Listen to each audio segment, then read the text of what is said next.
ఒకసారి మీ ఇంటికొస్తాం, అమ్మాయిని చూస్తాం. నచ్చింది అంటే అప్పుడు ఏంటనేది మాట్లాడుకుందాం. ఆ అబ్బాయిని చూశాక ఇంకా నాకు మరొకరిని చూడాల్సిన అవసరం లేదనిపించిందమ్మా. నా కొడుకు నచ్చింది చేస్తాడు. వాడికి నచ్చిందే మీరు చెయ్యాలి. వాడు చెప్పిందే మీరు వినాలి. చూడండి, మీ రాశి ప్రకారం మీరు ఆ కలర్ డ్రెస్సే వేసుకోవాలి.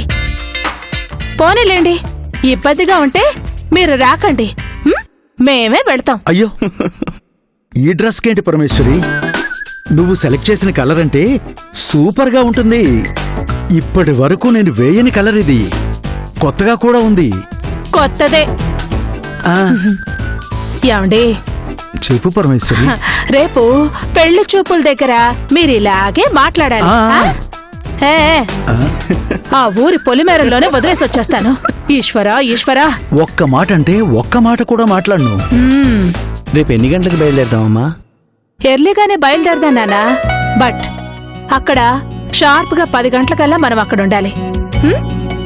సరిగ్గా 10:20 నువ్వు ఆ అమ్మాయిని చూడాలి. అలాగే అమ్మా. ఏమండి, ఒక్కసారి ఆ అమ్మాయి వాళ్ళ అన్నయ్యకి ఫోన్ చేసి విషయం చెప్పండి. ఫొటోస్ పంపించమని చెప్దాం. అక్కర్లేదు, ఎలాగో వెడుతున్నాగా. ఏమంటారండి? నువ్వేమనుకుంటున్నావో సరిగ్గా అదే నేను అనుకుంటున్నాను. ఈశ్వరా, ముందు ఫోన్ చేయండి. నిన్న అనుకున్న విషయమేగా, మళ్ళీ ఫోన్ చేయాలంటావా? నిన్న భోంచేశారు, ఈరోజు వద్దా?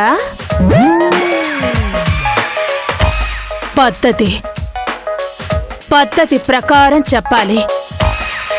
సరిగ్గా 10:20 అమ్మాయిని అబ్బాయి చూడాలన్న విషయాన్ని నా మాటగా చెప్పండి. పదనానా?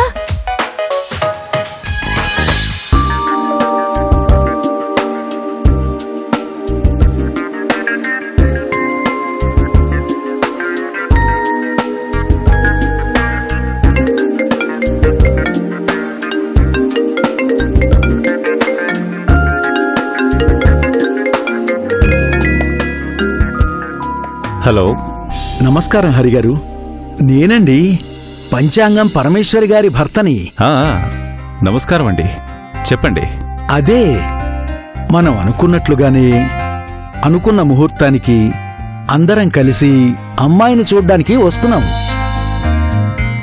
ఆ విషయం మా ఆవిడ మీతో చెప్పమని చెప్పింది. అయ్యో, తప్పకుండానండి, చెప్పేదేముంది, అనుకున్నదే కదా. అది కాదు కదా, వచ్చే ముందు ఒక మాట చెప్పాలి కదా.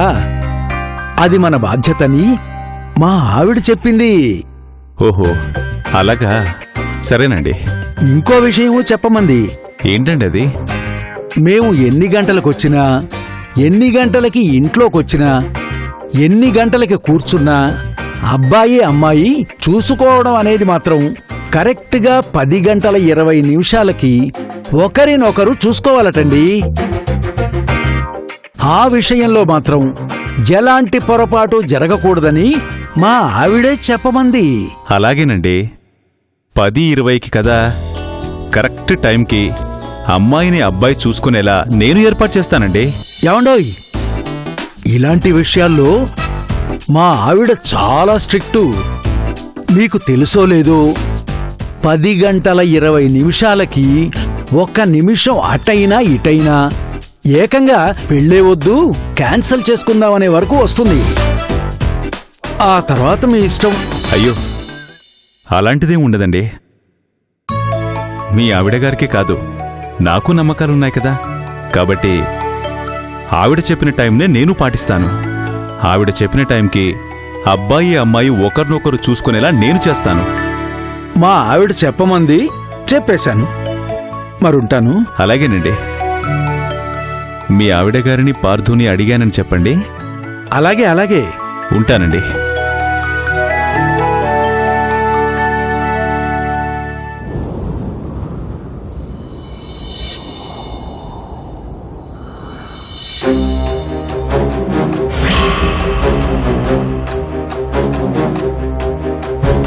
మీ అన్నయ్యని ఎదిరించి మాట్లాడేంత పెద్దదానివైపోయావా? మెళ్ళో తాలిబొట్టు పడితే ఈ ఇంటికి ఏమీ కాని నువ్వెవరివే నా కొడుకు గురించి మాట్లాడటానికి?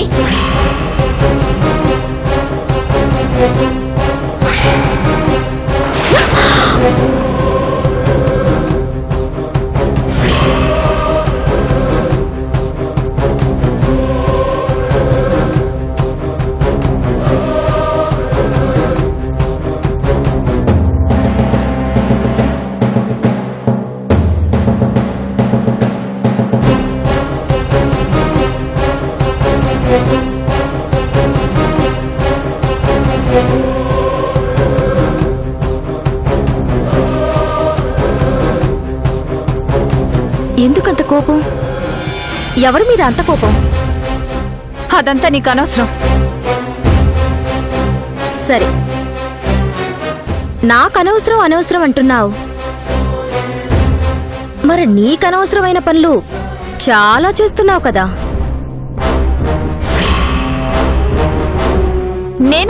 నేనేం చేశాను?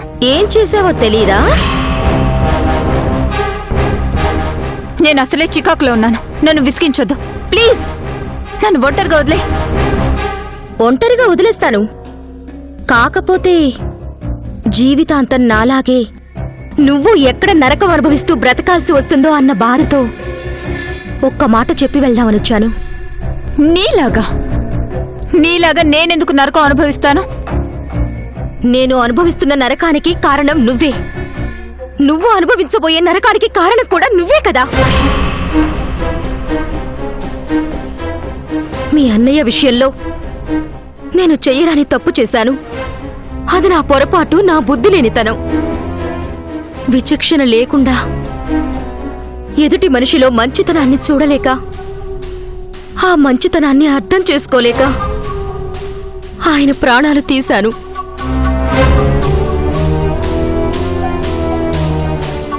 దానికి నేను ఏ శిక్షకైనా సిద్ధపడే. మీరు కొట్టినా తిట్టినా, నువ్వు చీ అంటున్నా నేను ఇంట్లోనే తిరుగుతున్నాను. ఈ శిక్ష నాకు సరిపోదు. వచ్చాడే నా భర్త అని, అతని వల్ల రోజూ నేను నరకం చూస్తున్నాను. అది కూడా నాకు ఆ దేవుడు వేసిన శిక్షగానే భావిస్తున్నాను. కానీ దేవుడు లాంటి మీ అన్నయ్య స్థానంలోకి అలాంటి మనిషిని తీసుకొచ్చావే, అది మాత్రం చాలా తప్పు అర్చనా.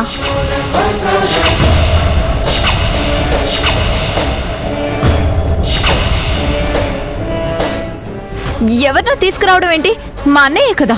మీ అన్నయ్య? ఇంట్లో అందరికీ అబద్ధం చెప్పావు. మీ అమ్మగారిని నమ్మించావు, మీ అక్కని నమ్మించావు. చివరికి నిన్ను నువ్వు మోసం చేసుకుంటున్నావు. కానీ మీకన్నా ఎక్కువ సమయం బ్రతకాల్సింది నేను కాబట్టి వచ్చింది ఆయన కాదు అని మొదటి రోజు చెప్పాను.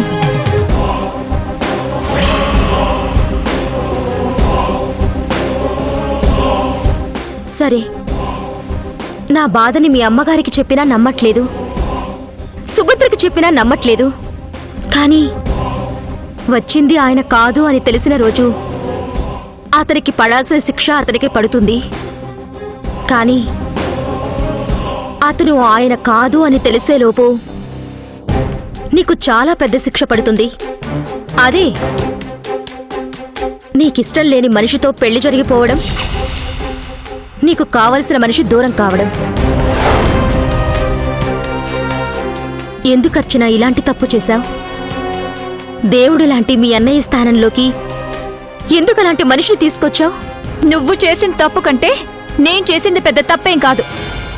అవును, నేను తప్పు చేశాను, శిక్ష అనుభవిస్తున్నాను, ఇంకా అనుభవించడానికి సిద్ధంగానే ఉన్నాను. కానీ ఏ తప్పు చేయని నువ్వు శిక్ష అనుభవించాల్సి వస్తోంది కదా.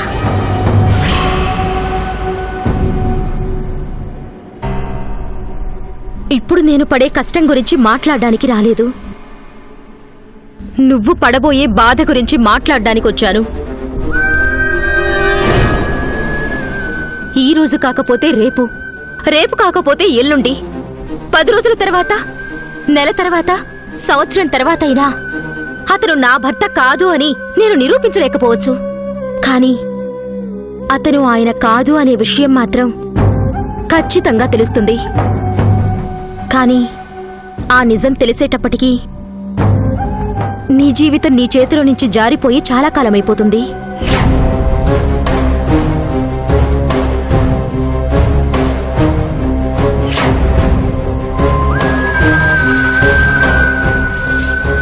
ఇప్పుడు నువ్వు తీసుకొచ్చిన మనిషి నీ ఇష్టంతో పని లేకుండా తన ఇష్టానికి నిన్నెవరికో ఇచ్చి పెళ్లి చేయాలని చూస్తున్నాడు. అందులో అతని స్వార్థమేంటో నాకు తెలీదు. కాని బలవంతంగా నీ ఇష్టాన్ని చంపేస్తున్నాడు.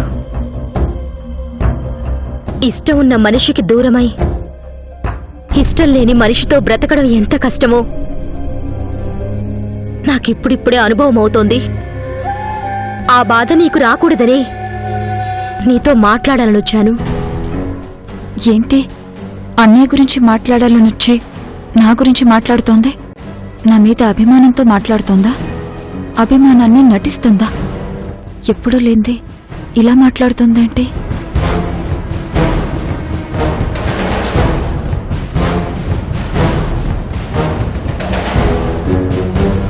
అవునచ్చరా,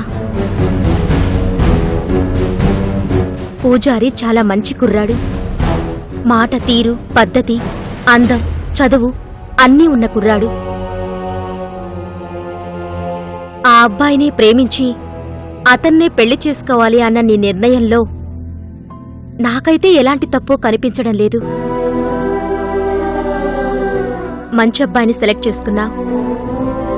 మీ అన్నయ్య ఉండి ఉంటే నచ్చకపోవడానికి కారణం ఏదైనా ఉంటే సుభద్ర ఇంట్లో ఉండడమే కారణమవుతుంది. కాని ఏ సంబంధం లేకపోయినా మీ అన్నయ్య పేరడ్డం పెట్టుకొని ఇతను నిన్ను పూజారిని దూరం చేయాలని చూస్తున్నాడు. ఈ విషయంలో రాజీ పడ్డావా నష్టపోయేది నీ జీవితాన్ని, తిరగబడ్డావా గెలుచుకునేది నీ జీవితాన్ని.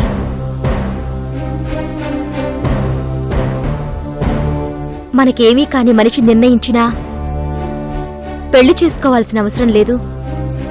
ఎదురు తిరిగితే ఎవరు బాధపడతారు? అతను మీ అన్నయ్య కాదు కదా బాధపడటానికి. మీ అమ్మగారు బాధపడతారు. ఎన్ని రోజులు బాధపడతారు? అతను మీ అన్నయ్య కాదు అని తెలిసే వరకే బాధపడతారు. మీ అక్కయ్య బాధపడుతుంది. ఎన్ని రోజులు? అతను తన అన్నయ్య కాదు అని తెలిసే వరకు. అంతే కదా? కాని ఈరోజు వాళ్లు పడే బాధ కన్నా రేపతను ఆయన కాదు అని తెలిసిన రోజు, ఇన్ని రోజులు అతన్ని నమ్మినందుకు, నమ్మి నీ జీవితాన్ని నాశనం చేసినందుకు జీవితాంతం వాళ్లు బాధపడాలి, నువ్వు బాధపడాలి. అందుకే కొన్ని నిర్ణయాలు కఠినంగా ఉన్నా సొంతంగా తీసుకోవాలి. ఒకరి నిర్ణయం వల్ల మనం బాధపడటం కన్నా అయిన వాళ్ల కోసం ఏ బాధైనా పడొచ్చు. కాని వాళ్ల గురించి భరించాల్సిన అవసరం లేదు.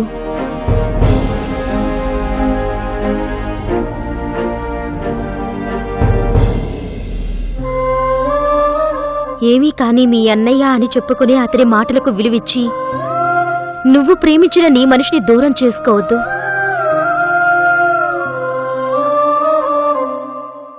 ఏం చేస్తావో ఎలా చేస్తావో పూజార్ని పెళ్లి చేసుకో.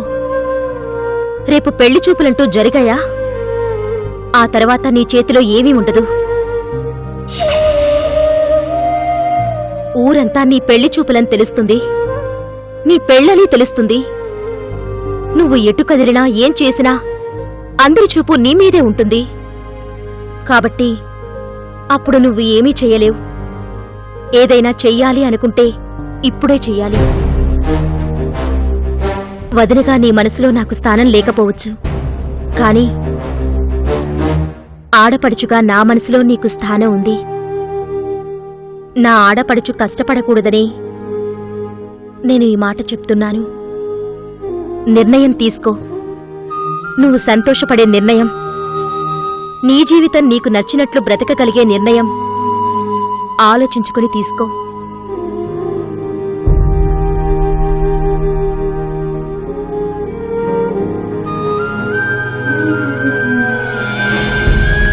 ఏం చేస్తావో ఎలా చేస్తావో పూజార్ని పెళ్లి చేసుకో.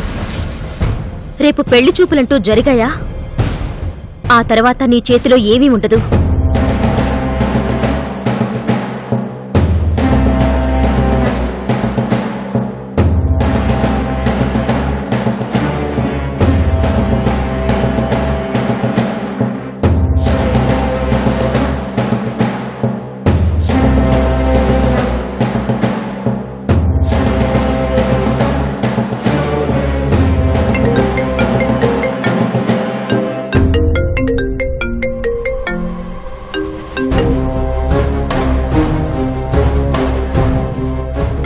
అర్చన ఫోన్ చేస్తోందంటే తీ పూజారి, ఫోన్ తీ.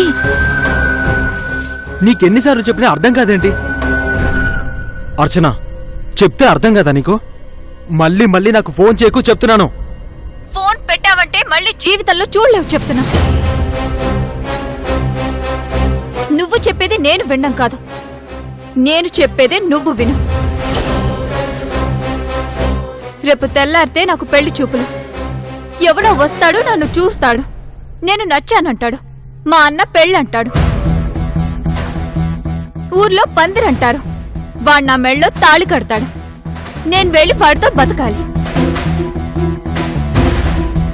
ఇందులో ఏది జరగదు పూజారి, జరగకూడదు.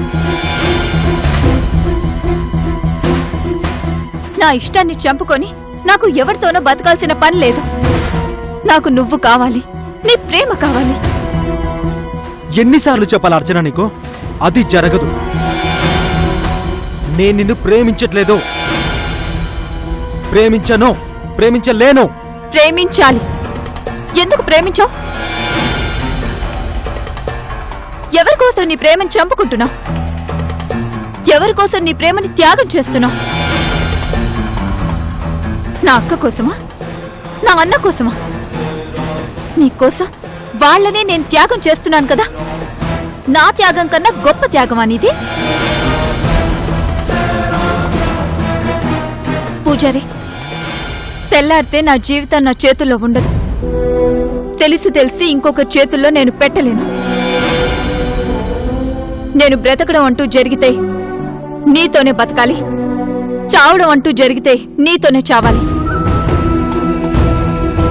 నువ్వు ఏమన్నా జరిగేది మాత్రం అదే.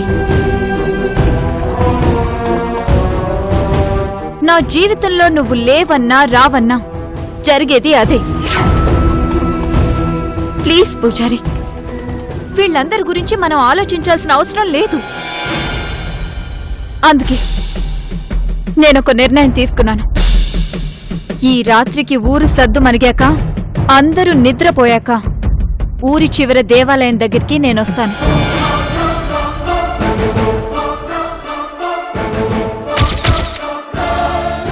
ఆ టైంలో అక్కడికి ఎందుకు? నీతో లేచిపోవడానికి.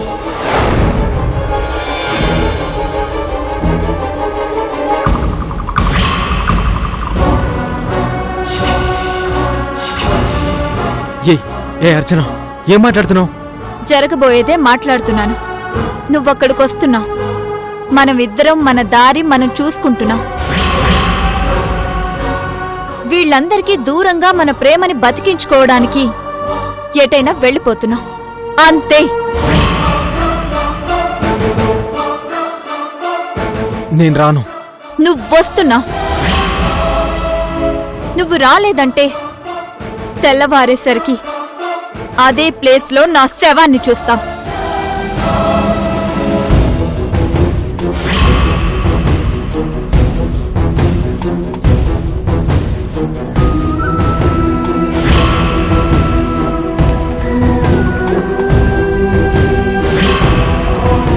అర్చన, ఏంటి నువ్వు?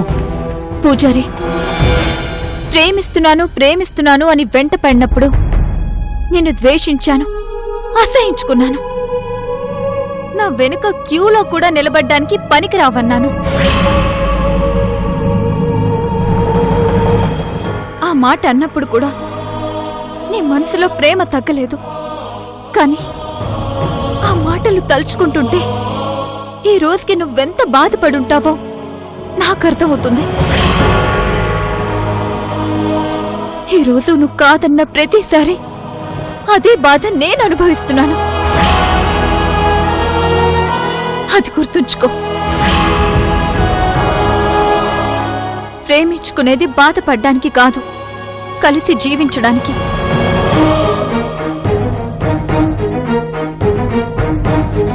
ప్రేమంటే ఇద్దరి ఇష్టం, నలుగురి ఇష్టం కాదు. నలుగురు ఇష్టపడితే అది పెద్దల పెళ్ళవుతుంది. ఇద్దరిష్టాన్ని నలుగురు ద్వేషిస్తే అది ప్రేమ పెళ్ళవుతుంది.